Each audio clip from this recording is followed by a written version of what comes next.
All right, so I'll sit too so that I can be on my video. It looks like I'm standing.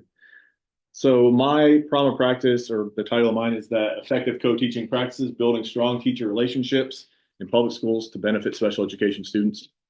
A little bit of an overview. I'm an assistant principal at the 6A high school here in East Texas, actually in Tyler. 9 years of classroom experience, all at the middle school level, including 7 years in co-teach classes as the general education teacher.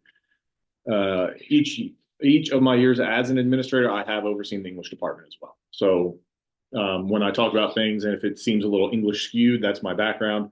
But I am looking at math as well, since there's commonality in consistently testing those subjects. My problem in practice is that special education students have not been meeting growth measures on state assessments, with only 18% of special education students meeting growth measures despite implementing co-teaching inclusion practices on campus. The lack of growth negatively impacts campus and district ratings. I'm mentioning growth measures, not pass rates, with our special education students intentionally. And I know you're all educators, but the big thing is, just because a special education student doesn't pass the test, it doesn't mean they're not making growth. And that's a key indicator for special education. And on the flip side, if you have a special education student who is passing the test, that doesn't necessarily mean that they're actually growing year to year. So my study will be looking at growth rates, not pass rates. Special education is a subpopulation category in the state of Texas, and it is behind when it comes to closing the educational gaps with their general education peers. Literature review. Some things I found: collaboration is the key component to a successful co-teach classroom. Collaboration between the teachers is the key component. Special education students, through this process, through schooling, are one of the most, if not the most, underemployed or unemployed. And it's at a much higher rate than their general education peers when they graduate.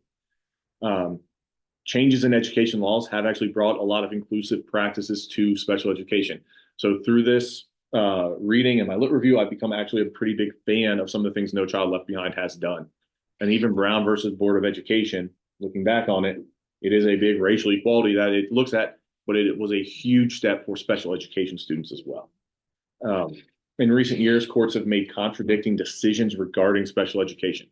So when we have this No Child Left Behind, when we're under ESSA right now, IDEA, when lawsuits are brought, when things are challenged, the courts sometimes just conflict with each other on what they say. So it doesn't make it as easy or as clear cut. School leaders drive the inclusive culture needed for special education students to succeed. It is not the teachers driving that. It's the principals, the campus admin, the district admin. And then the big issue, number 6, in what I've seen, is that the special education research does not look at longevity with any consistency. A lot of the research is a 1-year study, and not consistently over a pattern of years. There's not a lot of longitudinal studies. I've found one so far. My root cause analysis for the low growth rate among special education students: not enough teachers. That's everyone's brought that up. There's not enough teachers, but No Child Left Behind, with the highly qualified teacher requirements, made it doubly hard for special education teachers because they needed to be dual certified to be a co-teacher. And that really dropped the number of highly qualified special education teachers. There's no training on co-teach models with any consistency.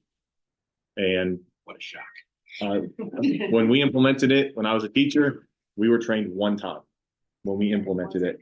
And I have not had implementation or any training on co-teach practices, what it looks like, what the expectations are since. And that was 10 years ago. Teacher turnover is big. When you look at the collaboration being the key success between the teachers in the classroom, if you have a lot of turnover, you don't have the time that it takes to build those relationships. And that goes into poor working relationships. Sometimes it's just a personality thing that we're going to put in there anyway. You know, Jason and I may not get along, and they may know that, but we're still co-teaching in the same classroom. That's not beneficial. And then lack of planning time. And I know that we as a campus have PLC time. That's not planning time. PLC is not planning, and you can't use that as a planning time for co-teach. But without having that common planning time, it's not a conducive environment to build collaboration. So my theory of change is that working and intentionally building a strong and positive working relationship between the co-teachers will result in higher academic achievement for all students in the classroom, and in particular, the special education students. And that's what I'm going to focus on. The theoretical framework is actually looking at Bourdieu's social capital. It focuses on conflict and power dynamics within relationships and how those are built and how those are used and how you're using your social capital. So I want to see how it's built in the classroom between the co-teachers and how it's spent by the co-teachers to have students successful student outcomes. My logic model is kind of crazy. When you look at participation, everybody needs to participate is the thing. Campus leaders, teachers, general education teachers, special education teachers. But the inputs that we have are staff personnel, staff funding. We just lost all of our ESSER funds. So it tightens things a little bit. The training that is provided and leadership time from the campus leadership and what campus leaders are doing to foster those inclusive practices. My assumptions are that both teachers work together. Sometimes they don't. We've all been in the classroom where you see the co-teacher in the back sitting there falling asleep. That was 1 year of me. I wasn't the one falling asleep, but my partner teacher was. The co-teach training will be implemented. So one of my assumptions is that we will train the teachers on the co-teach practices and the co-teach models. That's an assumption being made. And that there's going to be a special education teacher for the subject. It's not going to be one where, we're just filling it with a long-term sub or such. External factors are teacher turnover, change in the budget, and then student motivation. That's something we can't control within our studies. My evaluation plan, this fall, working, I want more than one teacher teaching. Big deal for co-teach classrooms, and that both teachers are working with all students. There's not a your student, my student approach to the co-teach classroom. My midterm goals or medium-term goals, the teachers are working together to plan best practice lessons. Each EOC has a true co-teach model, one of the 6, and I want to move past the one teach, one observe model.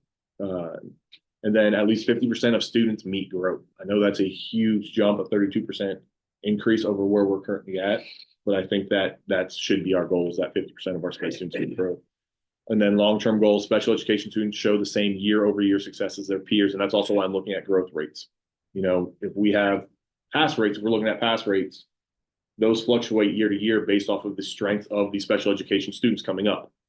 But growth rates can remain consistent because it's students, are they growing educationally? I want to create an environment where special education students meet growth and pass EOCs, and I do want them to start passing EOCs with consistent success, and then that the campus schedule allows for a common planning time and reduces the number of co-teachers within a department. And what I'm saying by that is right now within our English 1 team, we have 3 general education teachers with co-teach classes. Well, what that does is that puts one special education needing to have a strong working relationship with 3 separate people and 3 separate personalities. It's a lot better if there are fewer of those things. And actually that special education teacher also does English 2, which increases to 5 total teachers that she is trying to form relationships with. I want to reduce that number to as low as possible as the schedule allows. I am doing a mixed method study like all of us. I think it is going to end up being a case study more than anything else because of the number of teachers involved. I'm not looking at having more than 4, 2 general education teachers, 1 math, 1 English, and 2 special education teachers. My quantitative, I want to use spring benchmarks. I got an email from our IRB approval person today who runs the committees, or this week. I haven't talked to him yet, but I think that he's going to scratch the benchmark data. I think that's what he's going to say. I can only use STAR data or EOC results. And I want to use pre and post semester interviews with the teachers, and I want to do classroom observations and include a coaching cycle with those classroom observations. Quantitative, I do also am looking at our OHI results, possibly our occupational health index, to see if the satisfaction goes up with these processes involved. I don't know if that's going to be one that actually benefits or not, and it may have to get cut because it's looking at whole staff and just these instead of these 4 teachers. And then qualitative interviews with other people around campus principal, district special education coordinator are two people I do want to have interviews with as more data sources. And then my limitations, test results are a snapshot of one day. That's always going to be a limitation when it comes to your data, particularly with special education students. You don't know what's going to happen that day, and it may not be able to fully indicate their ability. And then the qualitative limitations that teachers may say and do what they think I want to see. I am going to be two of their appraisers, which I know is not always the ideal situation, but I don't want hope he likes me. I'm going to say what he wants. I don't want those honest answers. My PDSA model, just you saw it on the other timeline, just different formatting here. And then how can it improve the school and district? Well, increase academic success for special education students if it works. That's going to benefit the school. It's going to benefit the district. You get those growth rates up, your overall rating goes up. It's pretty simple. I also think we'll have fewer students retaking EOCs. That puts less of a human capital strain on the school when you're retaking EOCs. Instead of having 15 teachers out, you could have 5. Then that just